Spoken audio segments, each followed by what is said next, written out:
최근에 이 세간의 주목을 받고 그리고 많은 세인들의 이마를 찌푸리게 만드는 목사 중에 이 성폭력과 그리고 횡령으로 지금 아주 시끄러운 그 이재록 목사라고 있습니다.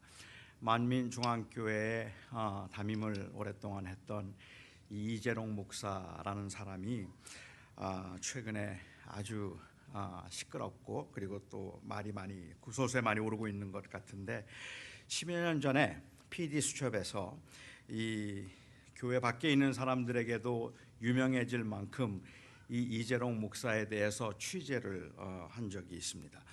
그 당시에 취재한 그 PD 수첩 그 기자의 말에 의하면 만민중앙교회 뒷뜰에 가면 거기에 그 당시에 수도꼭지가 한 10개쯤 있었다고 해요. 이재록 목사의 고향인 무안이라고 하는 곳에서 물을 끌어왔다고 하는 무안 단물이 나오는 수도꼭지들입니다. 그 교회에서는 당시에 그 물을 가지고 창조의 근본된 권능의 단물이라고 하는 그 이 레이블을 붙여서 분무기에 넣어서 사람들에게 그것을 팔았습니다. 그 당시에 그 이 분무기에 넣어서 팔 때 한 500원쯤 당시에는 했어요. 그런데 이 물이 얼마나 신비한 물인지 그리고 얼마나 신통력이 있는 물인지 이 물을 뿌리면 여드름이 없어지고 그리고 종기나 습진도 사라진다고 했습니다.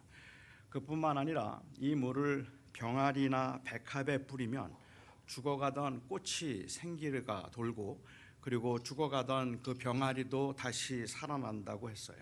심지어는 이 물을 고장난 가스레인지나 아니면 컴퓨터나 혹은 이 냉장고에 뿌리면 가전제품도 고칠 수가 있다고 했습니다.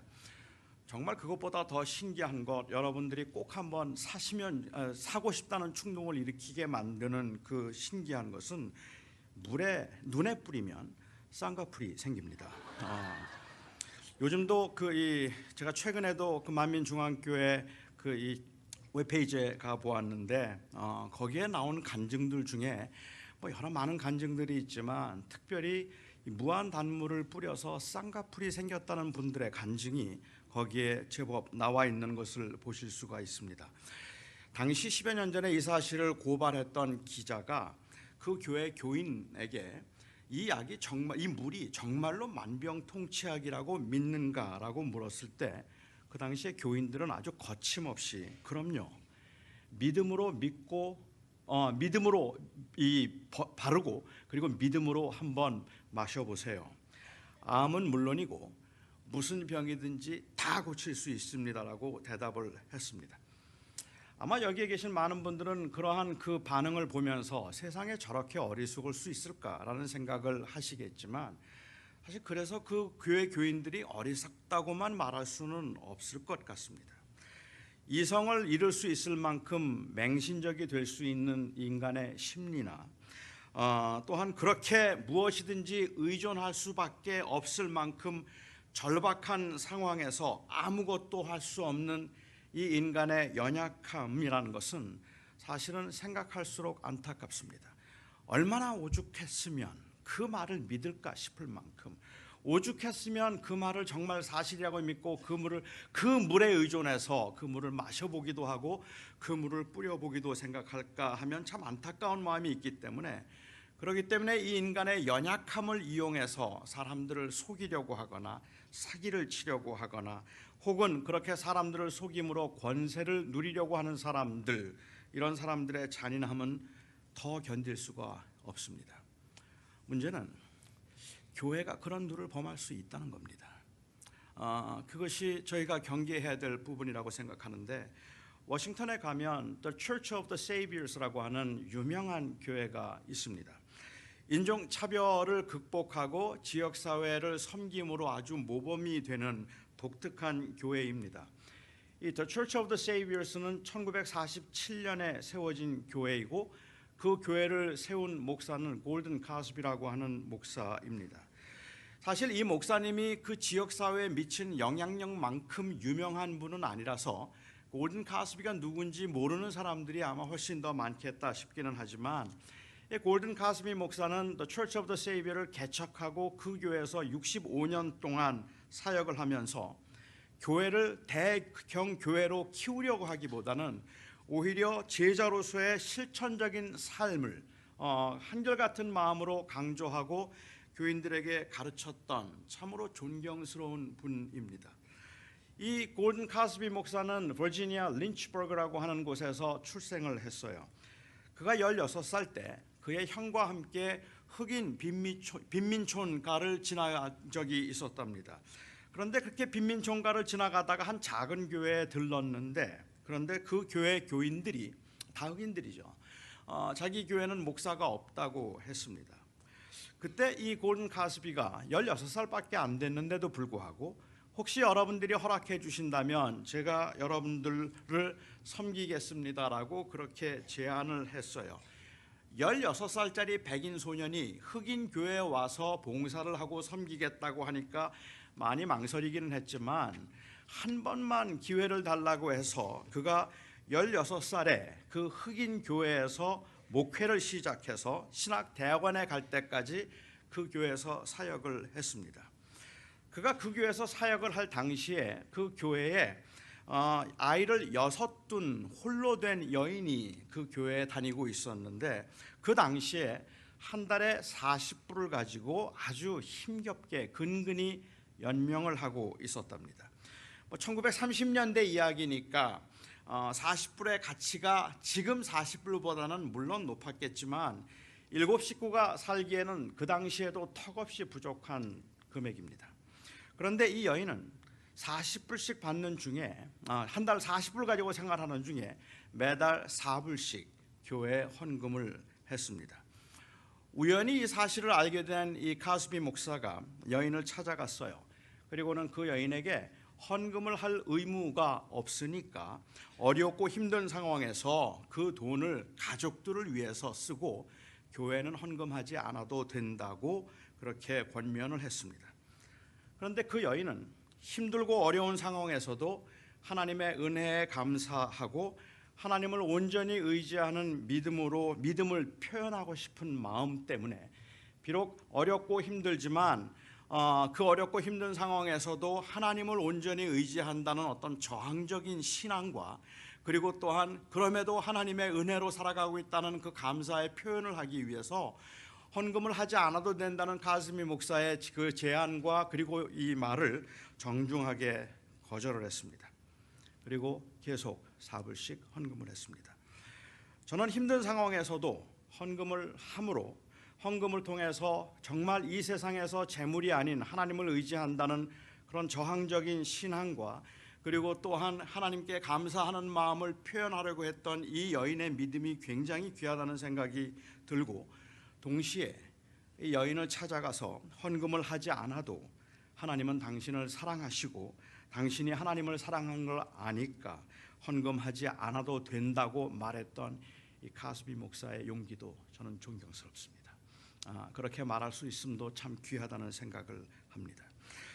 일부 목사들이 진위 여부를 확인할 수조차 없는 전설과 같은 이야기들이나 아니면 어떤 특별한 몇 사람의 경험을 보편화시켜서 헌금은 투자이고 그리고 헌금은 축복받는 비결이라고 가르치면 사실은 어렵고 절박한 사람들이 더 열심히 더 많이 헌금을 하게 될 수밖에 없는 이 애석한 현실에서는 카스비 목사의 용기가 존경스럽다는 말입니다.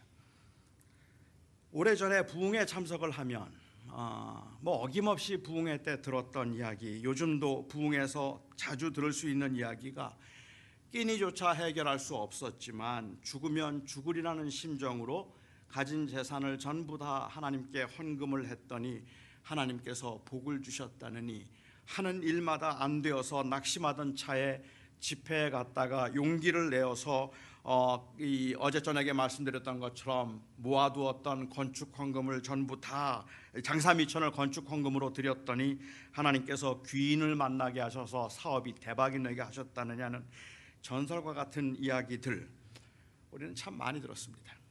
전혀 검증되지 않은 이야기임에도 불구하고 마치 공식이라도 되는 것처럼 간증을 하면 그 말을 듣고 그래서 헌금을 하는 사람들 중에는 부자들보다는 어렵고 힘들게 살아가는 가난한 사람들이 더 많았겠다는 생각을 그때도 했습니다.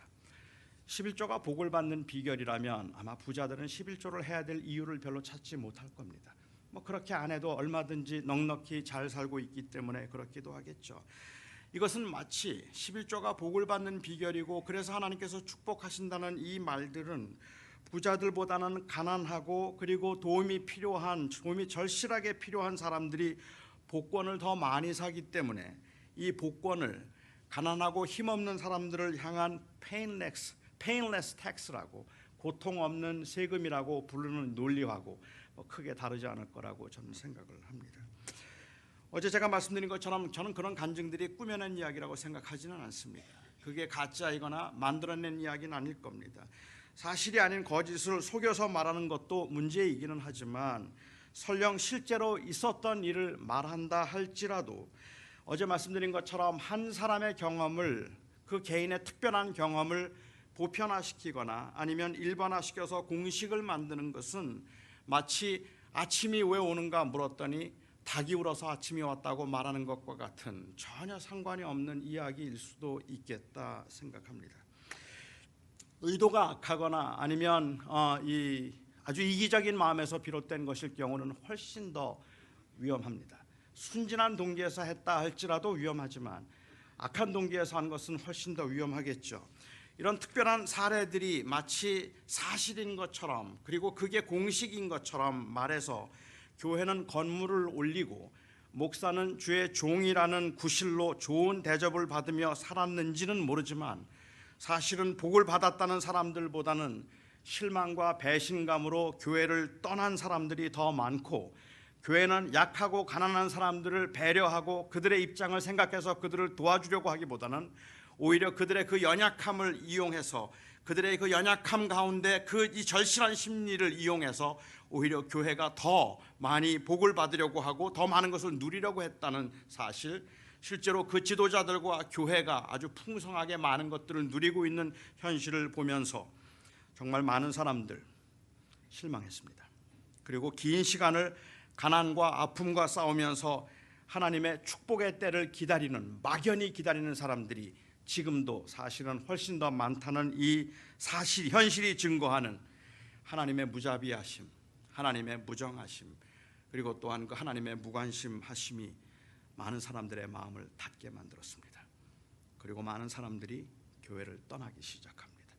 어쩌면 교회가 가지고 있는, 교회가 말하고 있는 11조 하면 복을 받는다, 주님께 헌신하고 봉사하면 하나님께서 축복해 주신다고 말하는 그 말들의 저의가 아주 저질스럽다고 생각하고 어쩌면 그런 그 저질스러운 의도를 간파했기 때문인지도 모르겠다고 생각합니다. 그 동기가 비록 순수했다 할지라도 많은 사람들이 그 의도에 대해서 회의를 갖기 시작하는 것은 실제로 그렇게 말함에도 불구하고 교회는 가난한 자들과 함께 가난을 경험하며 사는 것이 아니라 오히려 풍요롭게 누리려고 하는 모습들을 보았기 때문에 그렇단 말입니다. 헌금을 많이 하고 목사를 잘 대접하면 하나님께서 복을 주시고 자녀들을 형통하게 하실 것이라는 말이 마치 형통과 성공의 노하우를 말해주는 것 같아서 절망 가운데 있는 사람들에게 희망을 주는 좋은 말인 것 같지만 가난하고 힘든 사람들에게 준 이 막연하고 근거 없는 희망으로 교회 지도자들은 혜택을 누리고 많은 사람들은 여전히 가난과 그리고 또한 부족에 허덕인다면 이건 너무 잔인한 일입니다. 희망을 주는 것 같지만 사실은 잔인한 곳, 절박하고 어려운 상황에 처한 많은 사람들이 수없이 모여 있지만 사실은 답이 없는 곳에서 답을 찾고 있고 오히려 그렇게 안타깝게 답을 찾는 사람들을 이용해서 착취하려는 사람들이 기승을 부리는 곳은 누구도 원하지 않는 곳입니다. 예수님 당시에도 그런 곳이 있었습니다. 바로 베데스다 연못입니다. 예루살렘 도시 북동쪽으로 양의 문이라고 불리우는 문이 하나 있었습니다. 그리고 그 문 근처에 큰 연못이 두 개가 있었는데 그 중에 하나가 바로 이 베데스다라는 연못입니다. 다른 연못에는 사람들이 모여 있지 않았지만 이 베데스다 연못가에는 수많은 사람들이 모여 있었습니다. 거기에 모인 사람들은 대부분 앞을 보지 못하는 사람, 다리 저는 사람, 혈기 마른 사람, 그리고 오늘 본문의 주인공처럼 제대로 걷지도 일어나 앉지도 못하는 사람 등 많은 장애인들이었습니다. 그렇게 많은 장애인들이 다른 연못이 아닌 베데스다 연못에 그렇게 많이 모여 있었던 이유는 전혀 근거 없는 한 전설 때문이었습니다. 이 전설에 의하면 가끔씩 천사가 내려와서 그 연못을 휘젓고 가는데, 그때 연못을 휘저어서 물이 동할 때에 처음으로 들어가는 사람은 어떤 병이든지 낫는다는 것이었습니다. 어떤 이유에서였는지는 정확히 저희가 알 수가 없지만 아마 가끔씩은 연못이 동하기도 했던 것 같습니다. 어쩌면 그 연못에 어느 정도의 치유의 효과가 있었는지도 모르겠습니다.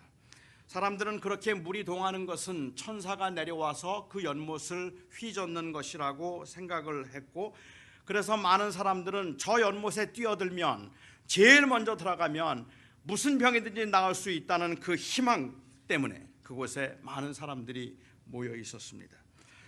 어찌 생각하면 그 장소가 병들고 그리고 힘들게 살아가는 사람들에게 치유의 가능성을 보여주는 자비의 장소인 것처럼 보이지만, 설령 하나님께서 천사를 보내어서 그 물을 동하게 하고 그 물에 들어가는 사람 한 사람을 고쳐주셨다 할지라도 그것은 정말로 잔인한 곳입니다. 그 잔인함은 이 물이 동할 때에 그 물속에 제일 먼저 들어가는 한 사람만 병이 낫는다는 사실에서 더욱 두드러지게 나타납니다. 물이 동할 때까지는, 물이 동하지 않고 그냥 있으면 그 곁에 있는 사람들이 같은 장애를 가지고 있는 동료이고 친구이고 서로 자기의 아픔과 자기의 불편을 말하면 눈물을 흘리면서 공감해 줄 수 있는 그러한 사람들이지만, 일단 물이 동했다 하면 그곳은 순식간에 아수라장이 되어버리고 맙니다. 앞에 있는 사람이 얼마나 오랫동안 그리고 얼마나 힘들게 살았든지 그건 상관이 없습니다. 함께 점심을 나누어 먹고 형제처럼 친했던 사람이라도 상관이 없습니다. 그들이 모인 그곳에 모인 이유가 병이 낫기 위해서였다면 그 이유 때문에라도 물이 일단 동하면 앞에 누가 있든지 밀치고 먼저 들어가야 합니다. 때로는 교회도 가끔 그런 것 같아서 서글플 때가 있다는 이야기예요. 서로 형제이고 서로 친하고 서로 가깝게 지내던 사람들인데도 불구하고 별로 중요하지 않아 보이는 일인데도 하다못해 임직이나 아니면은 장로를 선출한다고 해도 갑자기 원수가 되어버리는 경우들이 발생하더라는 말입니다. 그래서 그 같이 모여있는 사람들은 선한 동기에서 서로 친구이고 서로 형제라고 생각을 하고 있었던 사람들끼리도 일단 문제가 발생하고 나면 순식간에 원수가 되는데, 물이 동하기 전까지는 형제였고 그리고 또한 동료였던 사람이 물이 동하면 경쟁자가 되고 그리고 적이 되고 맙니다. 그 물속에 들어갈 수 있는 사람은 그나마 장애가 좀 덜한 사람이고 힘이 있어서 물가에 자리를 잡을 수 있었던 사람이었습니다. 도대체 누가 어떤 이유로, 물론 우리가 역사적으로 생각해 보면 거기에 그런 전설을 만들어내었던 이유가 이방신을 섬기도록 하기 위해서 그곳에 있는 장애인들이, 성전에 들어갈 수 없었던 그 장애인들이 이방신을 섬기도록 하기 위해서 만들어 놓은 그 로마의 그러한 이 회유 정책이었다고 사람들은 말하긴 하지만, 아무튼 누가 이런 전설을 만들어내었는지는 몰라도 그곳은 자비를 가장한, 치료를 가장한, 그리고 회복을 가장한 가장 치열한 경쟁과 잔인함의 장소였습니다. 오늘 본문에 나오는 사람은 그곳에 모여있던 사람들 중에 가장 불쌍한 사람이었던 것 같습니다. 38년 동안을 누워 있었던 사람입니다. 그가 무슨 병으로 38년 동안 누워 있었는지, 그리고 언제부터 그 연못에 나와서 물이 동하기를 기다렸는지는 우리가 알 길이 없지만, 스스로 몸을 움직이는 게 많이 불편할 만큼 중증 장애인임에는 틀림이 없었습니다. 그의 주변에는 가족도 없었어요. 뭐 있었다 할지라도 물이 언제 동할지 모르는데 언제까지나 그 장애인 곁에서 자리를 지켜줄 수야 없었겠죠. 그런데 그곳에 예수님께서 오셨습니다. 그리고 예수님께서 그에게 물으셨습니다. 낫고 싶으십니까? 낫고 싶습니까? 물으나 마나한 당연한 질문입니다. 하지만 이 질문은 그의 마음속에 있는 가장 간절한 소원을 다시 한번 확인하는 질문입니다. 이 질문은 지난 38년 동안의 그 서름과 아픔을 다시 기억나게 하는 그러한 질문입니다. 아니, 누군가가 이렇게 관심을 가져주는 것만으로도 자신의 그 존재의 가치를 다시 한번 확인하는 것 같아서 더할 수 없이 고마웠을 겁니다. 그래서 그가 말합니다. 물이 움직일 때 나를 저 물속에 넣어주는 사람이 없어서 내가 가는 동안에 다른 사람들이 내려가나이다. 여러분은 이해가 되십니까? 이 병자의 절망적이고 안타까운 현실이 이해가 되십니까? 많은 병자들이 그 연못 주변에 대기하고 있는데 제대로 운신도 못하면서, 그렇다고 자기를 도와줄 가족이나 친구가 그 곁에 있는 것도 아닌데 그 연못에는 도대체 왜 나가 있는 겁니까? 불가능해 보이지만 다른 어떤 희망적인 가능성도 보이지 않았기 때문일 겁니다. 믿어지지 않는 이야기라도, 설마 그렇지 않다고 생각하더라도, 아니 내가 그 물속에 들어갈 수 있는 가능성은 지극히 희박하다고 할지라도, 그 이야기가 자기의 현실이 될 수 있는 가능성은 없다고 말하더라도 그 고통스러운 현실을 벗어날 수 있는 다른 방법이 없었어요. 다른 어떤 방법도 없었던 그로서는 그냥 그렇게 그곳에 가서 있어야 하는 거죠.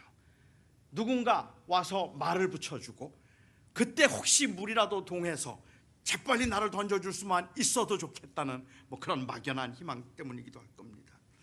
빚더미에 앉아있는 사람이 밥 먹을 돈도 없으면서 복권을 사는 그런 사람의 심정이라고 할까요?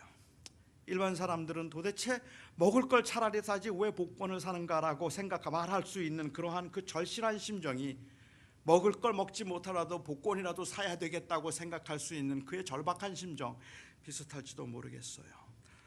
도대체 어떤 사람이 어떤 희망을 주기 위해서 만들어 놓은 전설인지는 모르지만 베데스다는 가장 불쌍한 사람들이 모여있는 가장 잔인한 곳이었습니다. 그간 대답을 한번 보시기 바랍니다. 물이 움직일 때 나를 연못에 넣어주는 사람이 없어서 내가 가는 동안에 다른 사람이 먼저 내려갑니다. 낫고 싶냐는 질문에 그가 낫지 못하는 이유가 자기를 먼저 물속에 넣어줄 사람이 없다는 것과 자기가 내려가려고 할 때 누군가 먼저 내려간다는 사실, 그 이야기를 대답을 하고 있습니다. 그는 병이 낫고 싶어서 언제부터인지 그 자리에 앉아 있었지만 낫고 싶은 열망은 남들보다 먼저 내려간다는 열망으로 바뀌어버렸습니다. 내가 낫고 싶다는 그러한 간절한 열망은 누군가 나보다 먼저 내려간다는 그 사실 때문에 내가 좌절하고 있다는 것으로 바뀌어버렸다는 말입니다. 이건 궁극적인 문제의 해결이 아니었는데 마치 물에 먼저 내려가는 것이 궁극적인 문제의 해결인 것처럼 생각하게 되었다는 말이죠.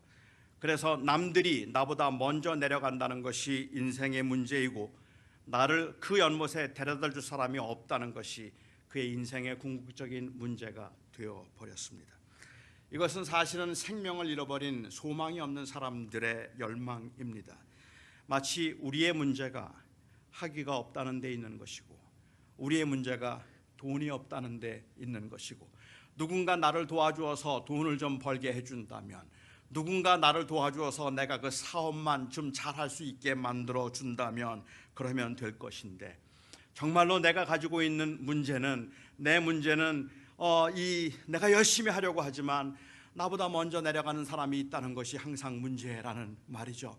열심히 사역하는데 나보다 더 교회가 성장하는 교회가 있다는 게 항상 문제이고, 나보다 더 실력 있는 목사가 있다는 게 문제이고, 나보다 더 설교를 잘하고 교인들이 더 좋아하는 그 목사가, 그 교회가 이 주변에 있다는 게 문제라는 말이에요.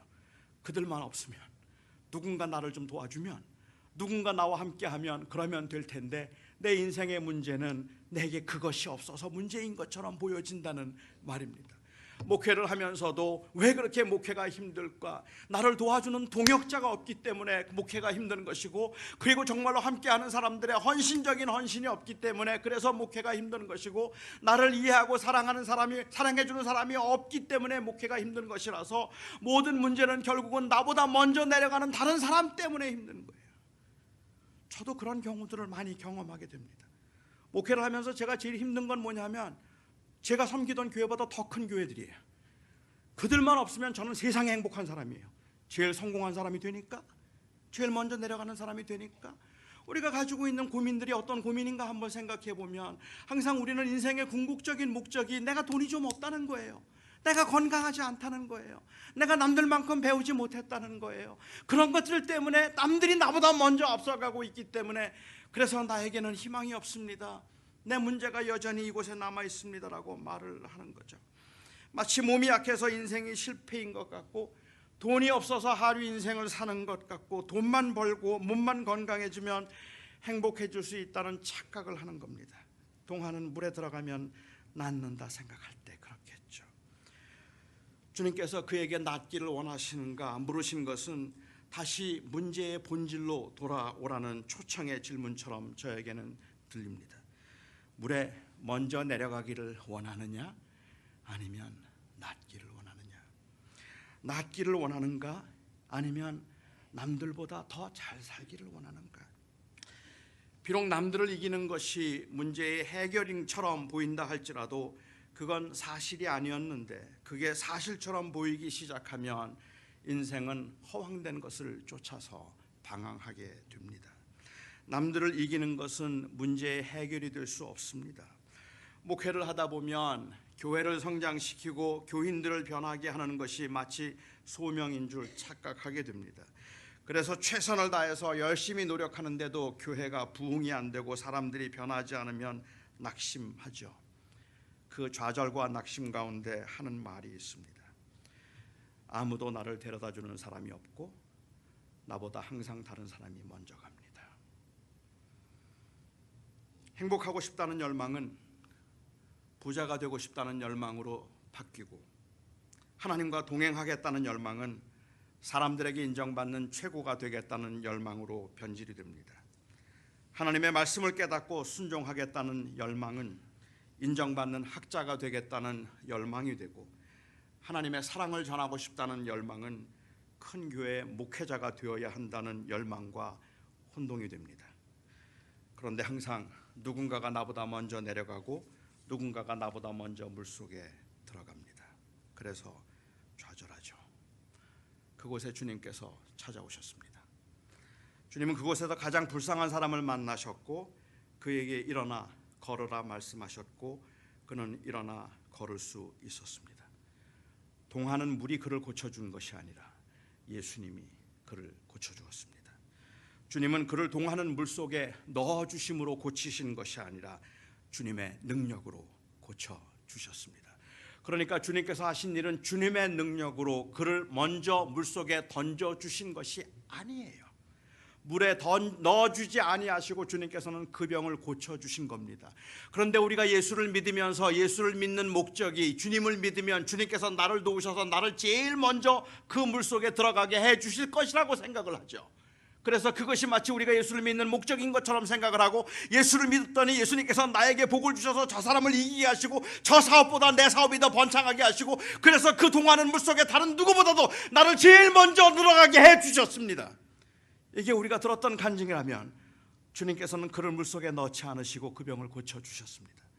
그를 고칠 수 있었던 것은 동하는 물이 아니라 예수님이었습니다. 예수님. 그리고 그 고치고 싶다는 열망은 언제부터인지 정말로 고침을 받아야 되겠다는 생각보다 저 물속에 먼저 내려가야 된다는 것이 인생의 궁극적인 목적인 것처럼 변해버렸다는 것이 문제죠. 베데스다 연못은 누구든지 먼저 들어가면 병이 낫는다는 소문이 무성했지만, 실제로는 힘들고 그리고 아픈 사람일수록 그 혜택을 누릴 수 없고, 오히려 극심한 경쟁 가운데 비참하리만큼 좌절과 실망을 경험할 수밖에 없었던 끔찍한 곳이었습니다. 생명은 연못에 있는 것이 아니라 예수님에게 있었습니다. 그 장애인에게 희망은 예수님이 그를 찾아오셨다는 것이고 그를 불쌍히 여기셨다는 것입니다. 주님이 그를 고쳐주셨습니다. 그 연못의 물이 아무리 그럴듯하고 아무리 많은 사람들이 모여서 마치 그 안에 희망이 가득하고 당장 무슨 일이라도 일어날 것처럼 그렇게 요란했어도 그를 고쳐준 것은 연못의 물이 아닌 예수님이셨습니다. 물속에 먼저 내려가는 것은 문제의 해결이 아닙니다. 낫기를 원하는 것은 그의 잊혀진 궁극적인 소원이었기 때문에 주님께서 그의 병을 고쳐주셨을 때 그는 그 물속에 들어가는 것에 대해서는 아예 관심도 없었어요. 주님께서 그의 병을 고쳐주셨을 때 그는 병이 나았기 때문에 다른 장애인들보다 제일 먼저 물속에 뛰어들어야겠다는 생각을 할 이유도 그에게는 없었습니다. 우리가 궁극적으로 가지고 있는 우리 인생의 문제, 바로 이 생명의 문제가 예수님을 통해서 해결될 수 있다면 가난 그리고 실패, 많은 사람들이 생각하는 그러한 성공을 이루지 못한 삶이라 할지라도 괜찮은 겁니다. 그건 그렇게 문제가 되지 않는 겁니다. 왜냐하면 생명이 있으니까, 주님께서 고쳐주시고 살려주셨으니까 말입니다. 그런데 여러분, 언제부터인지 이 교회가 베데스다 연못과 비슷해졌다는 생각 해본 적 없으십니까? 가난하고 약한 자들의 편이라고 말하지만 사실은 가난하고 약한 자들이 가장 소외되는 곳이라고 여겨질 때 교회는 베데스다 연못 같습니다. 축복과 형통이라는 명목으로 어렵고 그리고 힘든 사람들의 헌금과 그리고 헌신을 강요한다 싶을 때 그렇습니다. 돈이 없어서 헌금을 못하면 몸으로도 때워서 교인의 의무를 다하라고 야단을 맞고 교회에서 쫓겨났다는 한 청년의 이야기를 들었을 때 정말 그럴까 싶었고, 그런데 정말 그렇다면 그건 베데스다죠.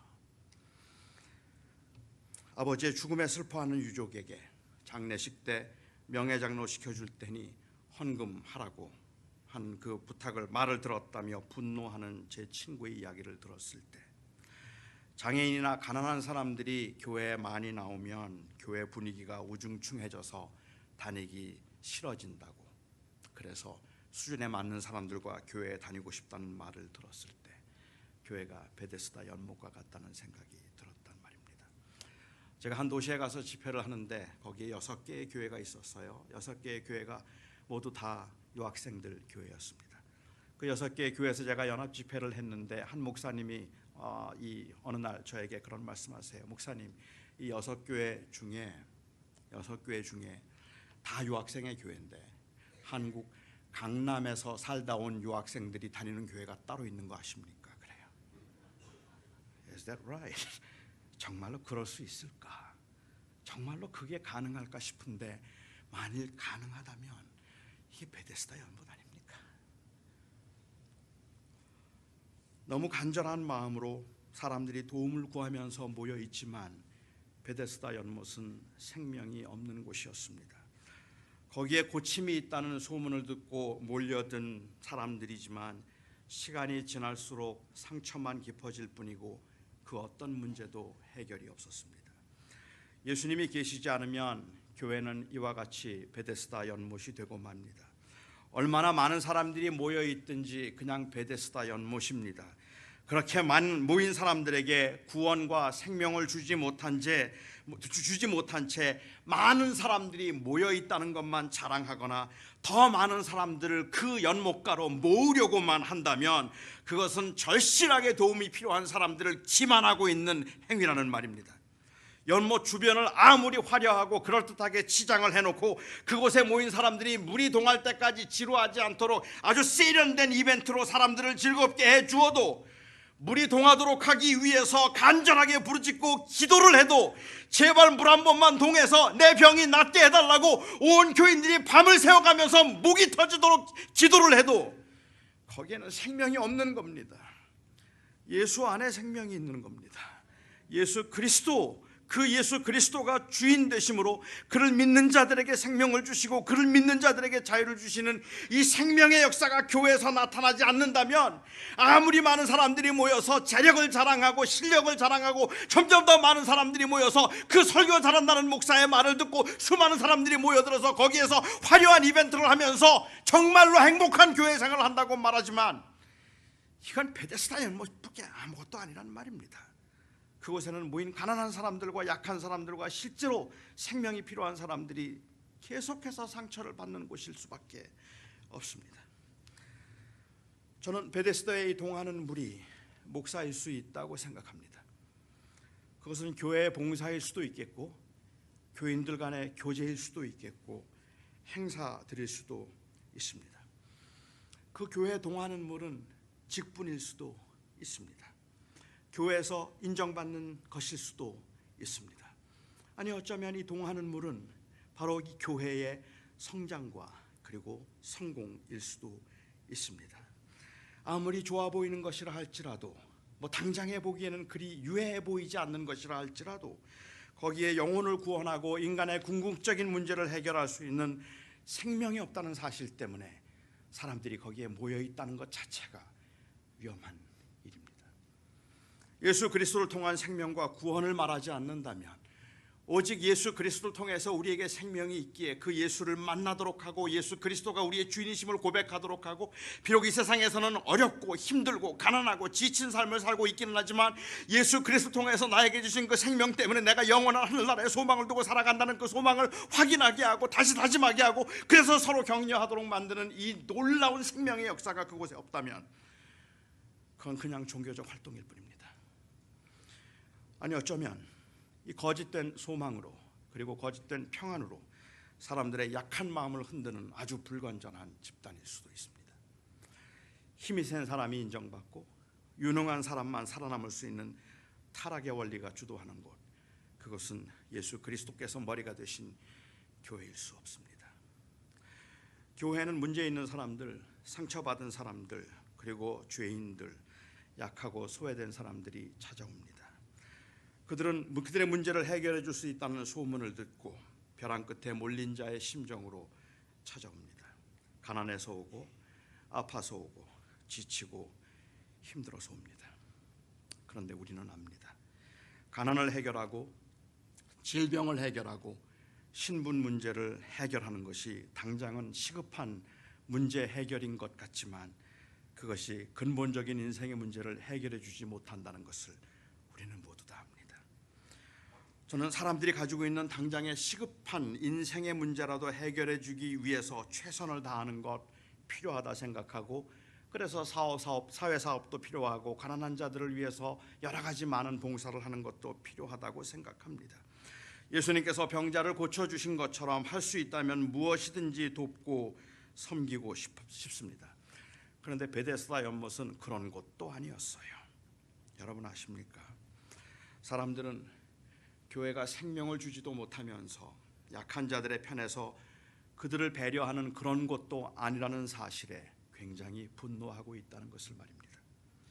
가난한 사람들에게 먹을 것을 주는 것도 아니고, 외롭고 지친 사람들에게 쉼과 용납을 주는 것도 아니면서 문제를 해결해 주겠다는 빌미로 봉사를 요구하고 헌금을 강요하고 순종을 강요하는 것처럼 보이기 때문에, 사람들이 보기에는 적어도 그렇게 보이기 때문에 베데스다 연못 같다고 생각한단 말입니다. 예수 믿으면 부자 된다는 말은 맞는 말이 아닙니다. 예수 제대로 믿으면 부자가 못 되어도 진정한 자유와 자존감을 회복한다는 말이 맞는 겁니다. 예수 믿으면 고난을 당하지 않는다는 말은 맞는 말이 아닙니다. 예수 믿으면 오히려 고난을 자초할 수도 있을 만큼 영광스러운 기업의 그 상속자가 된다는 말이 맞는 말입니다. 예수 믿으면 오히려 고난을 자초할 수도 있는 거죠. 제가 이렇게 말씀드리면 어떤 분들은 아마 이렇게 반론을 하실지도 몰라요. 하지만 예수 믿고 부자 될 수도 있잖아요. 물론입니다. 예수 믿고 부자 될 수도 있어요. 반대되는 사례들이 워낙 많기 때문에, 이렇게 반대되는 사례들이 워낙 많은 현실에서 예수를 믿어서 부자가 되었다는 그 원인 증명을 도대체 어떻게 할 수 있는가 하는 것은 의문이지만, 설령 그렇다 할지라도, 예수를 믿어서 부자가 되었다 할지라도 우리가 예수를 믿음으로 궁극적으로 추구하는 최고의 가치가 될 수 없음은 인정해야 합니다. 우리가 추구하는 궁극적인 최고의 가치는 바로 생명입니다. 예수님은 우리가 가난해도 병들어도 심지어 죽음 앞에서도 오히려 우리가 감사할 수 있는 생명입니다. 교회가 성공하고 평통하는 비결을 말해주고 그 대가로 성장하는 장사를 이제 그만 멈추어야 할 때입니다. 오직 예수 그리스도를 인격적으로 만나서 그를 주님으로 모시고 살 때에만 생명이 있다는 이 복음을 말하지 않으면 예수님이 계시지 않은 교회는 베데스다 연못이기 때문입니다. 한국의 교회가 어려움을 겪고 있으면서 정말 한국교회 어렵다고 마음 아파하는 것은, 이민교회 요즘 참 어렵다는 이야기를 하면서 이민교회가 어렵다는 사실로 우리가 마음 아파하는 것은, 동하는 물이 있는 곳에 더 많은 사람들이 더 이상은 모이지 않는다는 그 현실 때문이 아닙니다. 더 많은 사람들이 동하는 물 주변에 모여서 항상 시끌벅적하고 주변에서 커피 팔고 김밥 파는 사람들이 요즘 장사 대박이라며 성황기를 맞이하는 이런 부흥, 이 부흥이 없다는 사실 때문에 우리가 안타까워하는 게 아닌 겁니다. 베데스다 연못에 있는 사람들은 다 떠나도 괜찮습니다. 우리가 안타까워하는 것은 교회에 예수가 없다는 겁니다. 그리고 저는 이 교회가 이제 믿음의 진보를 드러낸다면 어떻게 성장할까 하는 것보다 어떻게 그리스도의 주되심을 드러날까 하는 것이고, 어떻게 이곳에 복음의 능력과 그리고 생명을 낳는 역사들이 이곳에서 가능해질 수 있을까, 그렇게 어떻게 예수님을 드러내고 증거할 수 있을까 하는 것이어야 한다고 생각합니다. 오늘날 교회들이 회복해야 되는 것은 옛날에 나타났던 병 고치는 능력을 회복하는 것 아니고 바로 예수님이 생명이며 우리 인생의 문제의 해결자이시라는 이 놀라운 사실에 대한 선언입니다. 고된 삶에 지치고 상처받은 사람들 교회에 찾아와서 당장의 문제를 해결을 원한다 해도 교회는 그 약함과 안타까움을 이용하거나 호도하려고 하지 말고 예수 그리스도의 복음만을 소개할 것이고 그 복음을 살아내도록 해야 할 것입니다. 저는 한국 교회가 심각한 위기에 처해 있다고 생각합니다. 그 위기는 교회가 감당해야 할 사명 중 가장 힘든 일이 전도가 되었다는 사실에서 아주 극명하게 드러납니다. 전도하기가 너무 어렵습니다. 그 이유는 이제 사람들이 교회를 베데스다 연못이라고 생각하기 때문입니다. 그리고 베데스다 연못에는 생명이 없다는 것을 그들은 진즉 알아차린 것 같기 때문입니다. 그러니까 이제 우리가 할 일은 없는 겁니까? 이제 교회는 더 이상 할 일이 없는 겁니까? 더 이상은 사역자가 될 이유도 없고 사역자들이 필요 없는 시대가 되는 겁니까? 그 반대죠. 지금이야말로 교회가 베데스다 연못이 아닌 예수 그리스도가 계신 곳임을 이제 온전하게 드러내야 할 때입니다. 교회가 복음을 전하는 이유는 단순히 교세를 확장하기 위한 것 아닙니다. 얼마나 교회가 빨리 그리고 크게 부흥하는가 하는 것이 아니라 영혼에 대한 깊은 관심과 애정, 이 땅에서 지치고 시들고 힘들어하는 그 영혼들에 대한 진정한 애정이 있다는 사실을 세상이 만일 다시 알게 된다면 그들은 교회를 찾아올 것입니다. 그리고 교회는 다시 예수 그리스도를 통하여서 생명을 낳는 그 풍성한 역사들을 감당할 수 있을 것입니다.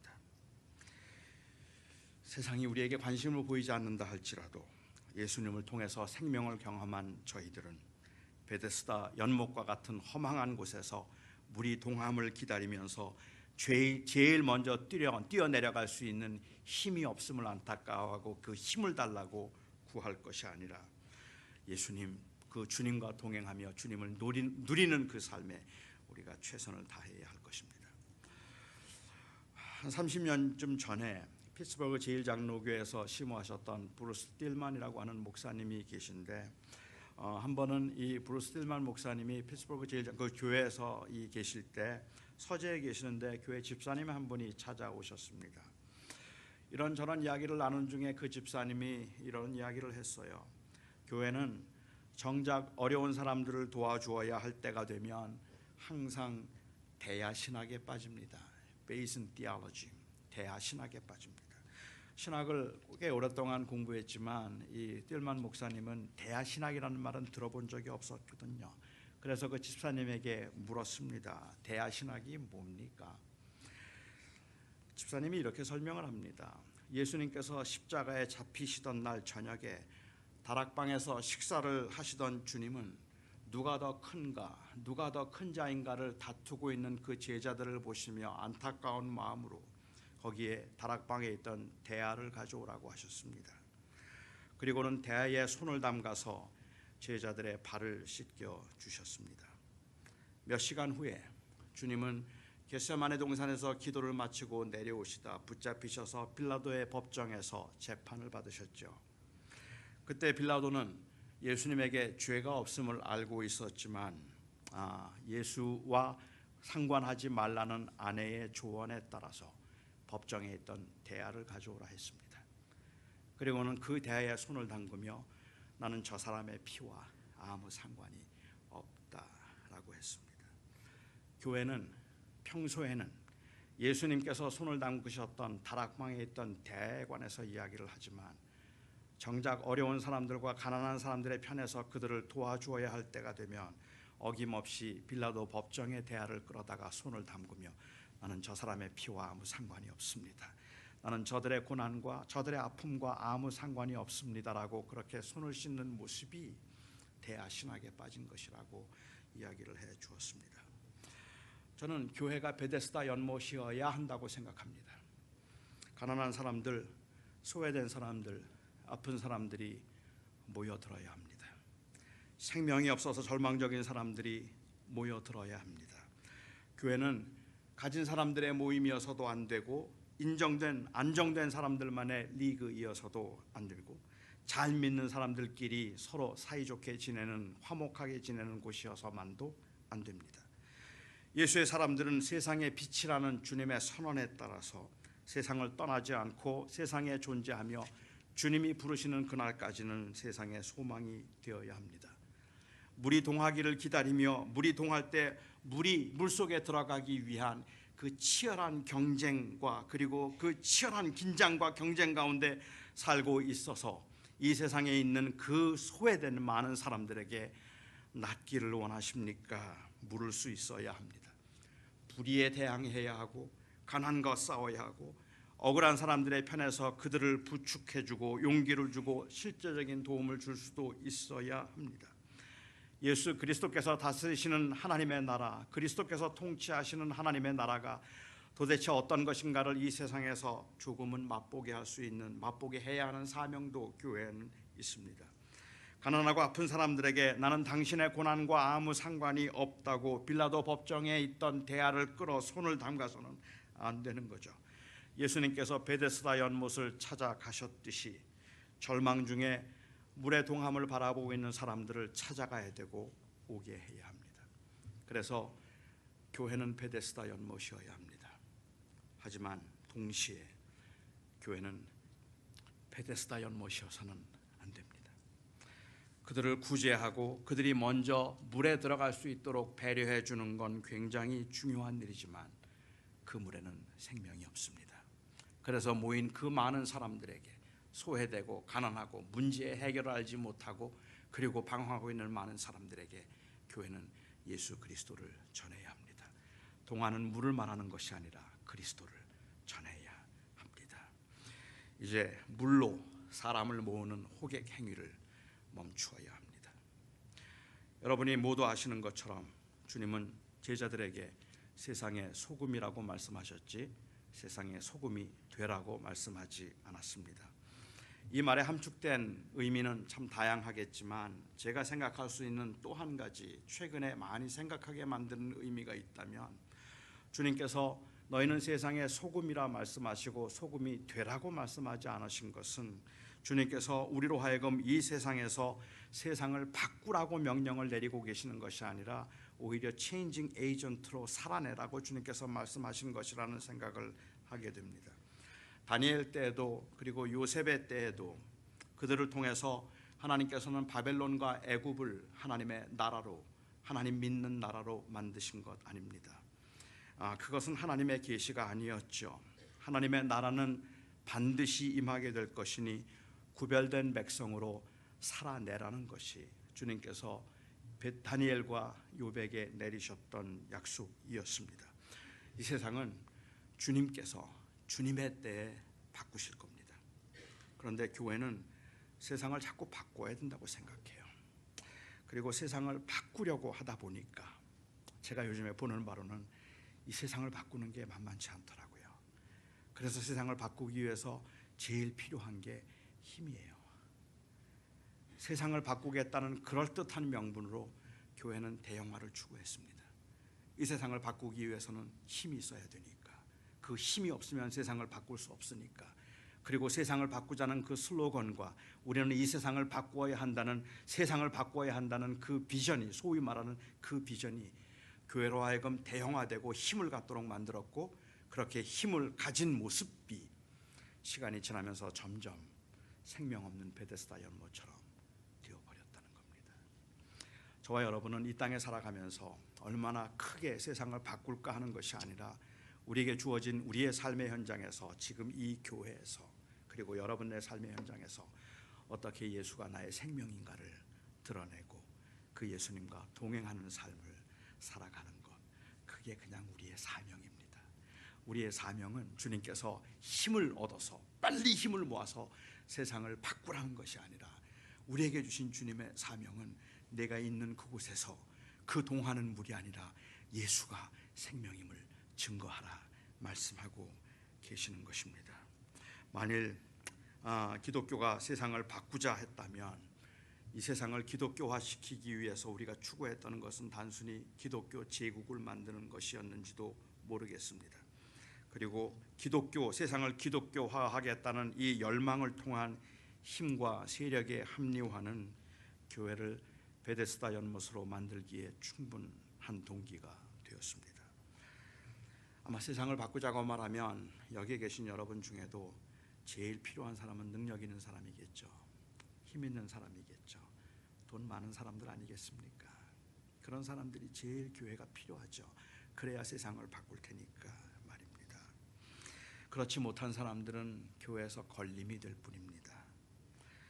그런데 세상에서 그리스도를 드러내며 영원한 하늘나라의 소망을 두고 이 땅을 살아내자고 하면 모두가 다 소중한 사람이 되는 겁니다. 약한 사람도, 가난한 사람도, 병자들도 그 하늘을 소망하며 살아가고 예수 안에서 생명을 받은 모든 사람들의 존재가 바로 소중한 일이 되는 겁니다.